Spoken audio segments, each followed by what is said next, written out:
बच्चों, स्वागत है आपका हमारे YouTube चैनल पे। मैं हूँ गायत्री और आज जो टॉपिक हम कवर करने वाले हैं वो है advantages and disadvantages of company.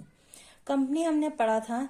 यहाँ पे ग्रुप ऑफ पीपल क्या करते हैं, इकट्ठे होते हैं बिजनेस को कंडक्ट करने के लिए, ताकि किसी एक पर्सन के ऊपर सारा लाइबिलिटी का बर्डन ना आए। ठीक है।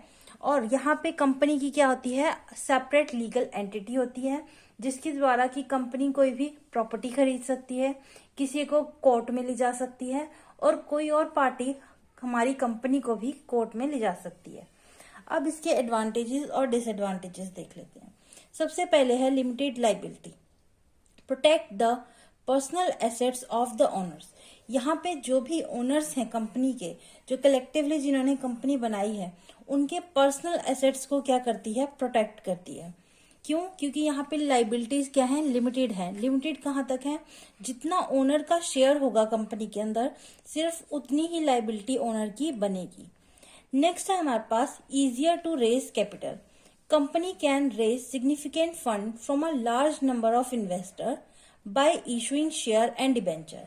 यहाँ पे जो कंपनी है वो इजीली फंड रेज कर सकती है, किसके हेल्प के थ्रू, शेयर्स और डिबेंचर्स को इशू करके। ठीक है। और यहाँ पे कंपनी है इसलिए क्या है, सिंगल पर्सन के ऊपर डिपेंडेंट नहीं है, तो एक तरीके से इन्वेस्टर को ये एश्योरिटी मिल जाती है कि मेरा जो फंड है वो सही जगह इन्वेस्ट हो रहा है और ये रिस्पॉन्सिबली इस फंड को यूज करेंगे। ठीक है। नेक्स्ट है हमारे पास परपेचुअल एग्जिस्टेंस। अब जो बिजनेस है वो कंटिन्यू करता है to exist despite changes in ownership. Ownership की चेंजेस के दौरान भी जो बिजनेस की लाइफ है वो चलती रहती है। यानी कि कोई ओनर आया या कोई ओनर गया या इंसॉल्वेंट हो गया या किसी तरीके से उसकी डेथ होगी, तो उस केस में बिजनेस नहीं रुकेगा, कंपनी चलती रहेगी। नेक्स्ट है हमारे पास एनहेंस्ड क्रेडिबिलिटी। क्रेडिबिलिटी की अगर हम बात करें तो आप किस तरीके से अपना लोन पे ऑफ कर सकते हैं, क्या आपकी क्षमता है, उसको कहते हैं क्रेडिबिलिटी। मान लीजिए आपको बैंक लोन देगा तो वो आपको कुछ ना कुछ देख के देता है कि आपकी हालात क्या हैं, कैसी आपकी सैलरी है, क्या आपकी इनकम सोर्सेज हैं और आप कितने समय में किस तरीके से चुका पाएंगे या नहीं चुका पाएंगे। A formal company structure often has more credibility with bank and other financial institute. तो यहाँ बैंक और फाइनेंशियल इंस्टीट्यूट क्या करते हैं, कंपनी को देखते हैं, उसकी क्रेडिबिलिटी देखते हैं कि वो पे ऑफ किस तरीके से करेगी और उसके बाद लोन प्रोवाइड करते हैं। ठीक है। नेक्स्ट है हमारे पास professional management. A formal structure allows for the employment of professional manager. यहाँ पे फॉर्मल स्ट्रक्चर होता है कंपनी के अंदर जिसके थ्रू हम प्रोफेशनल मैनेजर्स को अपॉइंट करते हैं। वही मैनेजर्स हमारी पूरी मैनेजमेंट को संभालते हैं और हमारी कंपनी को इजीली हमारे बिजनेस को कंडक्ट करते हैं। ठीक है। नेक्स्ट अगर हम बात करें डिसएडवांटेजेस की, डिसएडवांटेजेस ऑफ कंपनी, तो सबसे पहले है लैक ऑफ सीक्रेसी। देखो, कंपनी के अंदर मैनेजमेंट है, मैनेजर है, वर्कर है, ऑर्डिनेट सबऑर्डिनेट है, तो इतने सारे लोगों ने मिलके काम करना है, तो यहाँ पे जो सबको इन्फॉर्मेशन कहीं ना कहीं थोड़ी थोड़ी लीक हो जाती है। तो यहाँ पे जो सीक्रेसी है वो मेंटेन कर पाना बहुत मुश्किल है। Companies are required to disclose certain financial information to the public which can reduce business secrecy. Also जो फाइनेंशियल इंफॉर्मेशन है कंपनी की वो भी डिस्क्लोज करनी पड़ती है। वो डिस्क्लोज क्यों करनी पड़ती है, ताकि जो पब्लिक है वो इन्वेस्ट करने के लिए आए और हमारे फंड्स को हम रेज कर पाए। तो यहाँ पे इस केस में क्या होता है, सीक्रेसी बना पाना बहुत मुश्किल होता है। नेक्स्ट है हमारे पास मोर लीगल फॉर्मेलिटीज।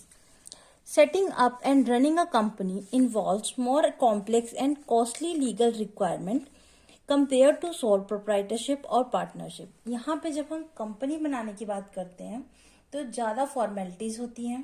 ठीक है। ज्यादा लोग इन्वॉल्व होते हैं और इसकी जो प्रोसीजर है रजिस्ट्रेशन की वो भी थोड़ी कॉम्प्लेक्स है और कॉस्टली भी है अगर हम कंपेयर करें सोल प्रोप्राइटरशिप और पार्टनरशिप से, क्योंकि यहाँ पे दोनों ही चीजें क्या है, सोल प्रोप्राइटरशिप और पार्टनरशिप मैंडेटरी नहीं है कि आप रजिस्टर करें या ना करें, पर अगर आप कंपनी बना रहे हैं तो आपको कहीं ना कहीं ये जरूरी है कि आप उसको रजिस्टर करें। ठीक।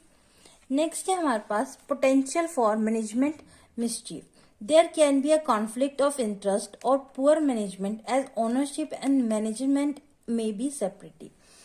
अब यहाँ जो ओनर्स हैं वो अलग हैं और जो मैनेजमेंट है यानी जो मैनेज करने वाले लोग हैं, जो उनकी जो चीफ्स हैं वो अलग हैं। ऐसे में क्या हो जाता है कि दोनों के डिफरेंट ओपिनियन हो सकते हैं और डिफरेंट ओपिनियन की वजह से कॉन्फ्लिक्ट अराइज हो सकता है और दोनों के ही इंटरेस्ट क्या हो सकते हैं, अलग हो सकते हैं और यही लीड करती है पुअर मैनेजमेंट को। ठीक है, नेक्स्ट है हमारे पास double taxation. Profits are taxed at the corporate level and then dividend distributed to shareholder are taxed again at the individual level। देखो यहाँ पे डबल टैक्सेशन का जो फॉर्मूला है कहीं ना कहीं वो अप्लाई हो जाता है। क्यों? जब कंपनी ने पैसे कमाए तो उस कॉर्पोरेट लेवल पे उनको टैक्स पे करना पड़ा। ठीक है, उसके बाद जब शेयर होल्डर्स को पैसे मिले, जब उनका डिविडेंड के रूप में उनको पैसे मिले तो उसके ऊपर भी उनको टैक्स अगेन पे करना पड़ता है। तो यहाँ पे डबल टैक्सेशन का जो क्राइटेरिया है वो आ जाता है। ठीक है, तो ये थे हमारे एडवांटेजेस और डिसएडवांटेजेस ऑफ कंपनी। नेक्स्ट में हम कोऑपरेटिव सोसाइटी स्टार्ट करेंगे। आई होप आपको यहाँ तक समझ आया होगा। Thank you.